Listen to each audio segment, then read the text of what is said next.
Hi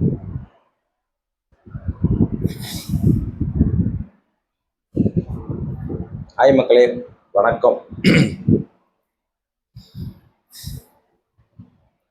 ஒரு பெருத்த கனத்தோடு, பெருத்த இதயத்தோடு, ஒரு சந்தோஷம் இல்லைன்னா ஒரு துக்கம் கலந்த கண்ணீரோடு முன்னாள் சிஎம் ஸ்டாலின் வந்துட்டு பதவியை ராஜினாமா பண்ணிட்டாரு. ஒரு தொகுதிக்கு போயிட்டு அழுதும் செய்துட்டார். ஸோ என்ன மக்களேன்னா, இப்போ வந்து டிஎம்கே பற்றி தான் பார்க்க போகிறோம். ஸோ உங்கள் பொண்ணான கையால் என்னோடய சேனலை கொஞ்சம் சப்ஸ்கிரைப் பண்ணிவிடுங்க. நானும் வளரணும் உங்கள் ஹெல்ப்போட, உங்கள் உதவியோட. விஜய் எனக்கு எப்படி ஓட்டு போட்டிங்களோ, டிவிக்கு எப்படி ஓட்டு போட்டிங்களோ, அதேமாதிரி என்னோடய சேனலுக்கும் எம்எஸ் ஈசிஆர் கனெக்டருக்கும் கொஞ்சம் ஓட்டு போட்டிங்கன்னா நல்லாயிருக்கும். நானும் வளருவேன். ஸோ இப்போ டிஎம்கே பற்றி நம்ம பார்க்க போகிறோம். ஒரு மாபெரும் கட்சி, அண்ணாவால் ஆரம்பித்து கலைஞரால் வழிநடத்தப்பட்டு, கலைஞரால் தான் எல்லாருக்குமே டிஎம்கேனா பாப்புலர் ஆகி, அவரோட டிஎம்கேனா இன்றைக்கும் வந்துட்டு உதயசூரியன்னா கலைஞர் தான் அப்படின்னு எல்லா மக்களுக்கும் தெரியும். ஆனால் ஆரம்பிச்சது வந்து அண்ணன்னு சொல்கிறாங்க, திராவிட முன்னேற்ற கழகம்னு சொல்லிட்டு. சிம்பிளாக ஆரம்பிக்கல, அவ்வளோ டஃப்பாக தான் ஆரம்பித்து வந்திருக்காங்க. ஸோ அதனால் இந்த விஷயத்தில் வந்து கலைஞர் மறைஞ்ச பிறகு ஸ்டாலின் தலைவர் ஆனார். நல்ல விஷயம். உடனே சிஎம் ஆனார். ரொம்ப பெரிய விஷயம். இவரும் வந்துட்டு சும்மா இல்லை, பல போராட்டங்களை சந்தித்து, பல பிரச்சனைகளை சந்தித்து, ஜெயிலுக்கு போயிட்டு அடிபட்டு அடி வாங்கி உதப்பட்டு தான் மேலே வந்து நின்னார். ரொம்ப பெரிய விஷயம் தான், இல்லைன்னு சொல்ல. கிடைச்ச வாய்ப்பை சரியாக பயன்படுத்தினாரா இல்லையன்றது தெரியல, அவருக்கு தான் தெரியும். ஸோ இந்த நேரத்தில் நன்றி சொல்ல போயிருக்காரு. ஏன்னா குளத்தூர்லேயே வந்துட்டு மக்கள் தோக்கடிச்சாங்கன்னா ரொம்ப பெரிய விஷயந்தான். இது வந்து ஒரு அரசியலில் சகஜம்தான். ஏன்னா கக்கனை தோக்கடிச்சிருக்காங்க, ஆளால்பட்ட காமராஜரை தோக்கடிச்சிருக்காங்க. ஆனால் வந்துட்டு அடுத்து இப்போது சிஎம் இருந்த ஜெயலலிதா தோக்கடிச்சிருக்காங்களாம், கலைஞரும் தோக்கடிச்சிருக்காங்க, ஸ்டாலினும் தோக்கடிச்சிருக்காங்க. ஆனால் என்ன சொல்கிறாங்கன்னா, சிஎம்ஐ இருக்கும்போது தோற்றுது வந்து ஜெயலலிதாக்கு அப்புறம் இவங்க தான், ஸ்டாலின் தான் தோற்றுருக்காரு அப்படின்னு சொல்லுவோம். ஸோ என்னை பொறுத்த வரைக்கும் என்னென்னா, குளத்தூருக்கு போயிட்டு நீலி கண்ணீர் வடிக்கிறது நோ யூஸ். ஸோ இந்த நீலி கண்ணீர் வந்து ஸ்டாலின் வடித்தா கூட பரவாயில்ல, அது கூட சேர்ந்து ஒருத்தர் வாயை குழந்த மாதிரி அழுதுன்னு ஒரு சேகர் ரொம்ப ரொம்ப ஒஸ்ட்டு. நான் பார்த்துக்கிறேன் தலைவரேன்னு சொன்னார். ஒரு ஆணியை போடுங்கள. அவர் தமிழ்நாடுக்குள்ளே ரவுண்ட் வச்சுருந்தார் சிஎம். அவரோட தொகுதியை போட்ட விட்டார். மக்கள் மனசில் என்ன இருக்காங்க, மக்கள் என்ன சொல்ல வராங்க, நம்ம தொகுதியாச்சு, ஸோ நம்ம என்ன பண்ணோம், அவரோட நம்பிக்கைன்னா நம்ம குளத்தூரில் எல்லாமே பண்ணி கொடுத்துருக்கோம், ஸோ அதனால் மக்கள் கைவிட மாட்டாங்கன்னு அவரோட நம்பிக்கை. மக்கள் எப்போ ஒன்றாலும் தூக்கி சாப்பிட்ருவாங்க. ஒருத்தர் மேலே கூப்பிட்டு வந்துடுவாங்க, ஒருத்தர் கீழே போட்டுருவாங்க. அவர் வந்து டிவிக்கே வந்துட்டு ஒரு லேசாக நினைச்சிட்டார். எனக்கு தெரிஞ்சு என்னென்னா, விஜயை வந்து லேசாக நினைச்சிட்டார். பட் இந்த விஷயத்தில் பல பேர் சொன்னாங்க, விஜயை லேசாக நினைக்காதீங்கன்னு சொல்லிட்டு. அதனால அது வந்து அவர் ஸ்டாலினுக்கு தெரியல. ஃபார் எக்ஸாம்பிள் அண்ணாமலையே சொன்னார், விஜய் வந்து லேஸ்பட்ட ஆள் இல்லை, அவர் பின்னால் மக்கள் கூட்டம் கூடுது. இவரோட கணக்கு என்ன, மக்கள் கூட்டம் எல்லாமே கூடனா ஓட்டாக மாறிடுமா அப்படின்ற மற்றவங்க மாதிரியே ஒரு தெனாவட்டாக இருந்துட்டார். இவரோட தோல்விக்கு இவர் தான் காரணம், மக்கள் காரணம் இல்லை. 1 லட்சம் 4 லட்சம் ஓட்டு இருக்குன்னா 2.5 லட்சம் ஓட்டு வந்து டிவிகே பக்கம் போயிடுச்சு. மீதி தான் சுவிட்ச் தான் இவருக்கு வந்திருக்கு. ஸோ அதனால் நான் வேறு எக்ஸாம்பிள் நான் சொல்கிறேன்னா, 2 லட்சம் ஓட்டு இருக்குன்னா 2 லட்சம் ஓட்டில் ஒரு 1.5 லட்சம் ஓட்டு, 1/2 லட்சம் ஓட்டு தான் இவருக்கு வந்திருக்கு. அப்படின்னா கூட பரவாயில்ல. ஏன்னா ஒரு 2000 ஓட்டில் தான் தோற்றுருக்கார் ஸ்டாலின். அவ்வளோ பெரிய வித்தியாசம் இல்லை. 2000-2500 ஓட்டில் தான் தோற்றுருக்கார் மொத்தமே. ஸோ அதனால் வந்து மக்கள் வந்துட்டு ஒரு மாற்றத்தை எதிர்பார்க்குறாங்க. இந்த விஷயத்தில் நம்ம வந்து கரெக்டாக இருக்கணும், நம்ம ஆட்சி கரெக்டாக போயிட்டுருக்கா. ஏன்னா பல பிரச்சனைகள் போயிட்டுருக்கு. ஒரு பிரச்சனை கூட இவர் பொருள் கொடுக்கறதே கிடையாது. சும்மா பொம்மை மாதிரி போவார், பொம்மை மாதிரி வருவார், அவ்வளோதான் நடந்துச்சு. அங்கங்கே கொள்ளை, லஞ்சம், கற்பழிப்பு, எக்ஸட்ரா. அப்புறம் போதைப் பொருள் கடத்துறது, கஞ்சா விற்கிறது, நிறைய கேசஸ் வந்துகிட்டே இருக்குது. Including cinema actor Srikanth. இந்த மாதிரிலாம் பெரிய பெரிய பிரச்சனைகள்லாம் போதும் தான் உள்ள அழகாக அல்லோலப்பட்டுருக்கு. கொலை நடக்குது, அதையும் கண்டுக்கிறதில்ல. எங்கே பார்த்தாலும் வெட்டி குத்து, இந்த அஜித் மரணம், ஸோ இந்த மாதிரி இந்த கரூர் மரணம், ஸோ இந்த மாதிரிலாம் நிறைய பிரச்சனைகள் போட்டு, அதுக்கப்புறம் வந்து கள்ளக்குறிச்சியில் விஷ சாராயம், நிறைய ஃபால்ட்டு சிஎம்எல் எக்ஸட்ரா தெரிஞ்சது இவ்வளோ விஷயம், தெரியாமல் எவ்வளோ விஷயம். ஃபார் எக்ஸாம்பிள் அண்ணா யூனிவர்சிட்டியில் அந்த ரேப் கேஸு. ஸோ அதனால் வந்துட்டு டிஎம்கே ஆள் தான் அவன். ஸோ அதனால் வந்துட்டு யார் இந்த சார் அப்படின்னு சொல்லிட்டு கிழிச்சு தொங்க விட்டாங்க. மக்கள் ரொம்ப வெறுத்துட்டாங்க டிஎம்கேவை. அதுக்கு காரணமும் ஸ்டாலின் தான். ஸ்ட்ரிக்டாக இருந்திருக்கணும். அவரை சுற்றி இருக்கிறவங்க எல்லாருமே ஊழல்வாதிங்க தான். ஸோ கொள்ளடிச்சு பணத்தை வைக்கிறாங்க.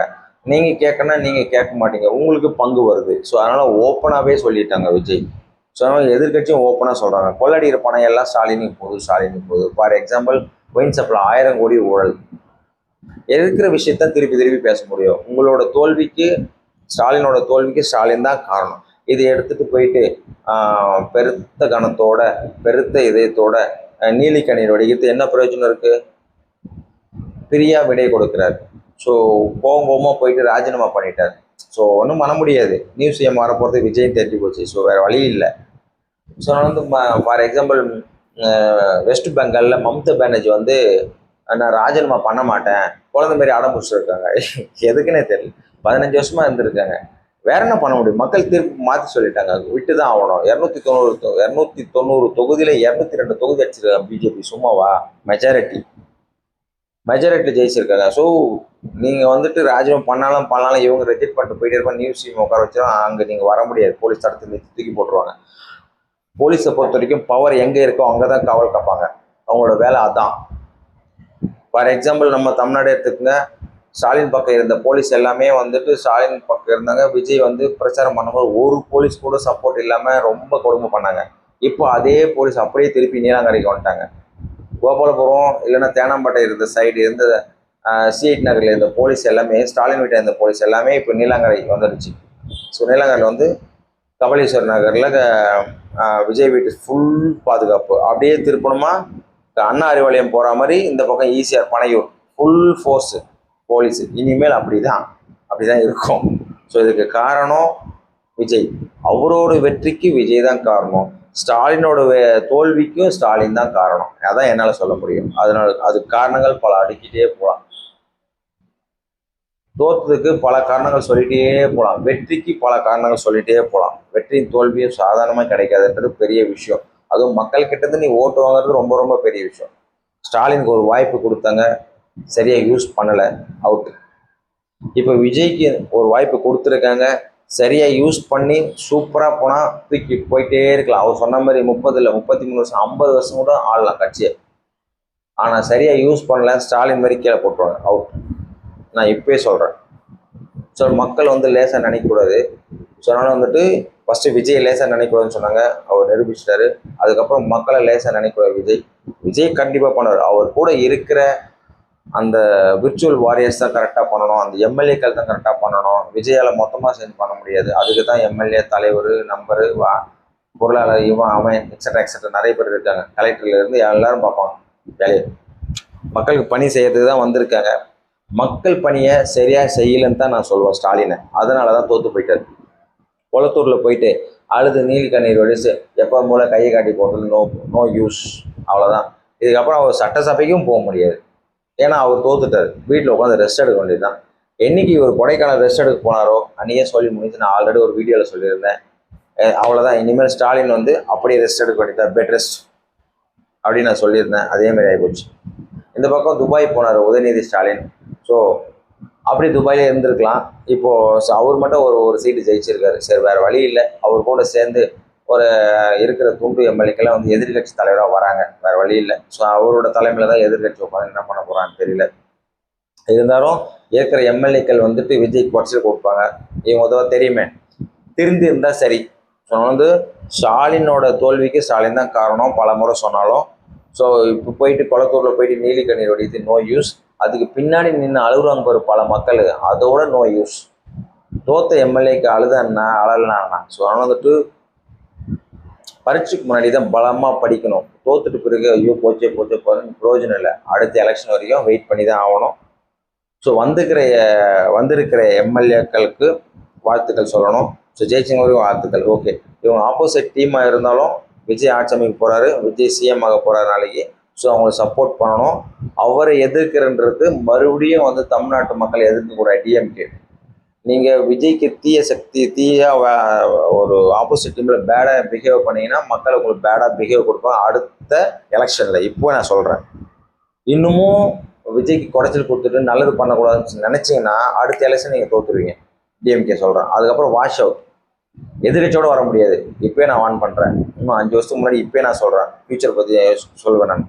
ஸோ அதனால் வந்துட்டு விஜய் கூட கை கோர்த்து எதிர்கட்சி டீமாக இருந்தாலும் மக்களுக்கு நல்லது பண்ணால் அதுக்கு ஹோப் பண்ணணும். அதை விட்டுட்டு நான் வந்துட்டு விஜய்க்கு எதிர்த்து நிற்பேன், அவங்க செய்கிறத நான் செய்ய மாட்டேன், ஹோப் பண்ண மாட்டேன் அப்படின்னு நினச்சிங்கன்னா அடுத்த எலெக்ஷனில் வாய்ஸ் அவுட்டு தான், டெபாசிட் இழந்துட்டு மற்ற பேரும் வீட்டில் போய் வர வேண்டியதாக. டிஎம்கேன்ற கட்சியே இருக்காதப்போ ஏடிஎம்கே ஆப்போசிட்டில் வந்து நிற்பாங்க, பெரிய விஷயமாயிடும். ஸோ அதனால் வந்துட்டு இப்போ ஏடிஎம்கே வந்து சைலண்ட் ஆகிட்டாங்க, ஆப்போசிட் டீம் கிடையாது. இருக்கிற எம்எல்ஏக்கள் வந்து சட்டசபையில் வந்து சீட்டில் உட்காந்துன்னு கொடுக்குற லஞ்சு டிஃபன் சாப்பிட்டு ஸ்நாக்ஸ் சாப்பிட்டு அப்படியே போக வேண்டியதான். விஜய் கிட்ட ஃப்ரெண்ட்லியாக இருந்து பணத்தை வாங்கி அந்த தொகுதிக்கு செய்ய வேண்டிய நிலைமை இருக்குது எல்லா எம்எல்ஏக்களும். ஸோ சிஎம் கிட்ட தான் வந்தாகணும். எல்லாருமே எல்லா எம்எல்ஏக்களும் ஃப்ரெண்ட்லியாக இருந்து ஸோ தமிழ்நாடு வளமிகுந்த தமிழ்நாடு ஆக்கணும்னு நான் நினைக்கிறேன். ஸோ அதுக்கு டிஎம்கே ஏடிஎம்கே உறுதுணையாக இருந்தால் நல்லாயிருக்கும். இல்லை நாங்கள் அகேன்ஸ்டாக இருப்போம்னு சொன்னால் அடுத்த எலெக்ஷனில் மக்கள் வந்து மொத்த பேரையும் காலி பண்ணுறோம், ஏடிஎம் காலி பண்ணுறோம், டிஎம்கே காலி பண்ணிட்டு தன்னந்தனியால் விஜய் வந்து நிற்பார். இது வந்துட்டு நடக்கும் பாருங்கள். ஸோ நல்லது பண்ண நினைக்கிற சிஎம் கூட நல்லதாக நின்னீங்கன்னா ஓகே. மறுபடியும் நான் ஏடிஎம்கே டிஎம்கே வந்து விஜய்க்கு குறைச்சல் கொடுப்பேன் நோண்டிகிட்டே இருந்தீங்கன்னா அடுத்த எலெக்ஷன் 2 பேருமே அவுட்டு. ஒன்லி ஒன் டிவிகே மட்டும்தான் நிற்கும். விஜய் மட்டும்தான் நிற்பார், மெஜாரிட்டியில் நிற்பார், 234 தொகுதி அடிப்பார். அப்புறம் நமக்கு வேல்டு எதிர்பார்க்க யாரா மொத்த தொகுதியும் ஒரே ஆள் அடிச்சான்னு சொல்லிட்டு, எதிர்கட்சி இல்லையாடா தன்னந்தனியால் நிற்கிறானடா சொல்லிட்டு, தன்னந்தனி அடிச்சிருக்கான்னு சொல்லிட்டு அந்த ஹிஸ்ட்ரியும் பிரேக் பண்ணுவார். அதுவும் வரலாறு நடக்கும். அதுக்கு நீங்கள் காரணமாக இருக்கக்கூடாது. அதனால் டிஎம்கேவாகட்டும் ஏடிஎம்கேவாகட்டும் அவர் சப்போர்ட் பண்ணுங்கள். சிஎம்மாக இருக்கிற புது சிஎம், புது பதவி, புது ஒரு எக்ஸ்பீரியன்ஸ், புது மக்கள் பழசு தான், பதவி தான் புதுசு. ஸோ அதனால் வந்துட்டு டிஎம்கேவோட தோல்விக்கு டிஎம்கே தான் காரணம்.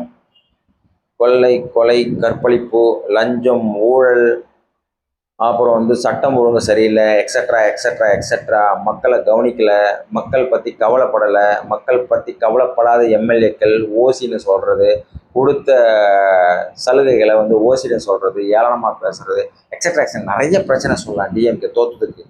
ஸோ அதனால் மக்களே சிந்தித்து செயல்பட்டு தான் மக்கள் ஓட்டு போட்டிருக்காங்க. ஸோ டிஎம்கே காலி பண்ணிட்டாங்க, அதுவும் டிஎம்கே தலைவரையும் காலி பண்ணிட்டாங்க. அடுத்த எலெக்ஷன் வரைக்கும் அவர் ரெஸ்ட் எடுக்கட்டும், ரெஸ்ட் எடுத்துகிட்டு ஃப்ரெஷ்ஷாக வரட்டும், என்ன பண்ணுறாங்கன்றதை பார்ப்போம். ஸோ டிஎம்கே தோற்றல ஒரு வருத்தம் இருக்கும், இல்லாமலாம் இல்லை. பழைய பேர் கட்சி புதுசு வந்து தான் நான் அவனை சும்மா எப்போ பழசே பார்த்துருக்க முடியும். ஸோ நாளைக்கு மக்களே எது எப்படியோ நடந்து போச்சு. டிஎம்கே வந்து தோற்றுட்டாங்க, அதுவும் சிஎம் ஸ்டாலின் அவரோட தொகுதியிலேயே தோக்கடிச்சிட்டாங்க. ஒரு பெரிய விஷயந்தான். அது ஏன் செஞ்சாங்கன்றது மக்களுக்கு தான் தெரியும். எங்களுக்கு புது ஆள் வேணும், புதுசாக இது பண்ணணும். கொளத்தூர் தொகுதியாகட்டும், எந்த தொகுதியாகட்டும், எல்லா தொகுதியும் ஒரே தொகுதியை பார்த்து நான் ஆட்சி பண்ணுறேன்னு விஜய் சொல்லியிருக்காரு. ஓட்டு போடுறவங்களும் ஒரே மாதிரி தான் ஆட்சி நடக்கும். அது விஜயோட மைண்டு, அவரோட ஆட்சி நடக்கும். ஓகே. ஸோ டிஎம்கே தோற்றதுக்கு டிஎம்கே தான் காரணம், ஸ்டாலின் தோற்றதுக்கு ஸ்டாலின் தான் காரணம். மக்களை புரிஞ்சிக்காம மக்களுக்கு சேவை பண்ணாமல் எவன் இருந்தாலும் ஸ்டாலின் நிலைமை தான். புரிஞ்சு அரசியல்வாதிங்க புரிஞ்சு நடந்துக்குங்க. ஸ்டாலின் மாதிரி இருக்கக்கூடாதுன்னா நல்லாட்சி பண்ணணும். எதுவுமே பண்ணாமல் ஏசி காற்று வாங்கிட்டு தின்னுட்டு சம்பளத்தை கோடியே சம்பாரித்து கொள்ளடிச்சாங்கன்னா டிவிகேவுக்கும் டிஎம்கே நிலைமை தான் வரும். ஸோ டிவிகேவுக்கு டிஎம்கே நிலைமை வராமல் இருக்கணும்னா நான் டிவிகே கட்சி சார்ந்தவனாக இருந்தாலும் விஜய் எனக்கு ஓட்டு போட்டு இருந்தாலும் நல்லாட்சி பண்ணால் மட்டும்தான் என்றைக்கு டிவிகேவாக இருக்கும். எதுவுமே பண்ணாமல் கண்டுக்காமல் இருந்தால் டிஎம்கே மாதிரி மாறிடும். ஸோ இப்போ வரப்போகிற ஆட்சியாளர்கள் மக்களுக்கு சேவை பண்ண வந்திருக்கீங்க, அதை மைண்டில் வச்சு சேவை பண்ணுங்கள். என்றும் உங்கள் டிவி காட்சி தொடரும். ஸோ நம்ம டிவி காட்சி தொடரணும்னா விஜய் அண்ணாவை ஃபாலோ பண்ணுங்கள் மக்களை, எம்எல்ஏக்கள் எல்லாருமே. ஸோ டிஎம்கே மாதிரி காலவாரி விட்டுட்டிங்கன்னா ரொம்ப கஷ்டம். ஸோ என்ன சொல்ல வரேன்னா டிஎம்கே மாதிரி இருக்கக்கூடாது, டிவிக்கு மாதிரி தான் இருக்கணும் அப்படின்னு என்னோட விருப்பம், விஜய் அண்ணாவோட விருப்பம். டிவிக்கு ஆட்சி என்றும் நல்லாட்சியாக இருக்கணும், டிஎம்கே மாதிரி இருக்கக்கூடாது. ஓகே, டிஎம்கே மாதிரி ஏடிஎம்கே மாதிரி இருக்கக்கூடாது. டிவிகேன்றது தனி பெரும்பான்மை, தனி ஆட்சி நடக்கணும். பொறுத்திருந்து பார்ப்போம்.